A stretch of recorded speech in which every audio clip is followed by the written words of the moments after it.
నేను తరుముతుంది. రైలు కింద అంటే మాటల తుక్కు, నీ పిల్లలకు కూడా చెందవు, డెడ్ బాడీ కూడా ఇవ్వరు, అంత కొవ్వ నీకు. ఒకవేళ భర్త అంటే ఇలాంటి పరిస్థితి అంటే 2 అంతస్తుల బిల్డింగు, సాయిబుల్ని తంట పెట్టాం. మాకు ఇంకేమీ లేదు. ఆయన ఉద్యోగం చేస్తాడు, గవర్నమెంట్ ఉద్యోగం, కానీ రూపాయి రాదు, మొండింటికాడే పడుకుంటాం.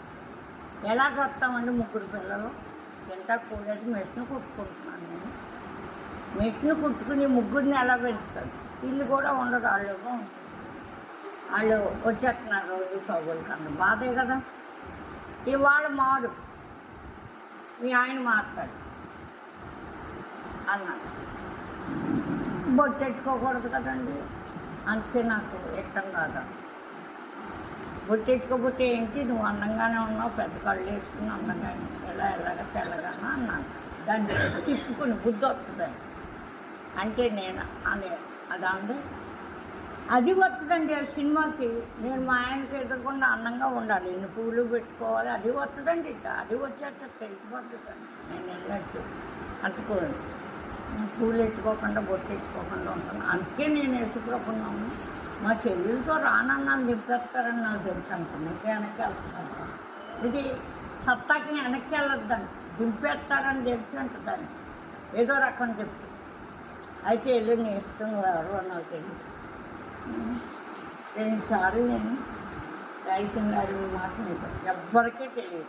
నా చెల్లెళ్ళకి చెప్పుకోలేదు, మా ఆయన కూడా చెప్పలేదు. ఆయన గొడవ అయింది. నా ఇల్లు మారుతుందంటే నేను దిగిపోతాను మీదొక. ఇప్పుడు నేను ఇవాళ బాప్టిజం ఇవ్వం, మతంలో ముంచం. కాళ్ళంటే బొట్టు పెట్టేసుకో, పువ్వులు కూడా గట్టిగా పెట్టేసుకో, ఇంకొక 4 మూటలు తెచ్చిపెట్టు. సినిమాకి కూడా వెళ్ళి అనుకోలేదు, నీకు ఇస్తున్నాను ఛాన్స్. ప్రాణమైన పోగొట్టుకుంటావు కానీ బొట్టు వదలవా, పువ్వులు వదలవా అన్న. మొత్తం మీద ఇవాళే బాప్టిజం పొందుతాను చెప్పి అవాళ 40 మందికి ఇచ్చాం, అందులో పొందేసి ఇంటికి వెళ్ళేలా కాడు మారిపోయాడు భర్త. ఎలాగ మారాడో తెలుసా? ఏం గొడవ వచ్చిందో అడిగి దానికి. అయితే తెల్లారిలో కల్లా నిత్యవార్చి ఉండేదండి దీనికి. అంటే బంగారం ఇదిలో ఉంటుంది, అప్పుడు అరుదు ఎవరైనా పెట్టుకోవాలని.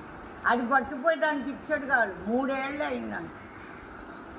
అది బీరువా కింద ఉందంట. ఎవరు మారేస్తారు?